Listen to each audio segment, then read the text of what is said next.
Coolie की पीठ पर 25 किलो वजन का गट्ठर बंधा है, जिसे उसे पहाड़ की ऊंची चोटियों तक ढोकर ले जाता है। चोटी तक की उसकी यात्रा प्रायः 6 मील की होती है। कूली पीठ पर भार उठाए झुककर धनुष के आकार का बन जाता है। शरीर पर उभरी उसकी हड्डियां साफ दिखाई देती है, जो उसकी दुर्बल काया पर खड़ी है।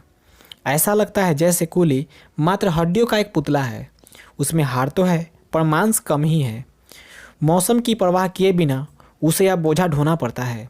जाड़े की कपा देने वाली ठंडक में भी उसे पहाड़ की चोटी तक पहुंचना होता है, और ऐसा लगता है कि वह प्रकृति को चुनौती दे रहा है। कूली के माथे पर एक काले रंग की टोपी है जो गंदी है और जिस पर पसीने के दाग पड़ गए हैं। उसके शरीर को पिस्सों ने अपना घर बना लिया है और जू तथा मक्खियों की यह शरण स्थली बनी हुई है। उसके बदन से गंधक मिश्रित तेज गंध निकलती रहती है, पर मंद बुद्धि का वह मानव बड़ा साहसी है। उसके अंदर अदम्य शक्ति है।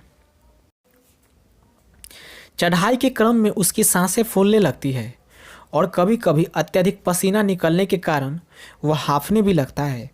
उसके मुंह से एक श्रम घोष की ध्वनि निकलती है।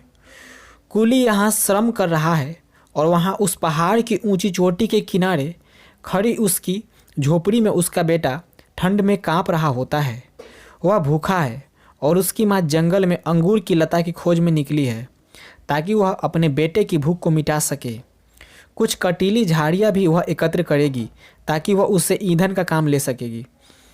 अपने अंतिम छंद में कवि कहता है कि कूली ने प्रकृति को जीत लिया है।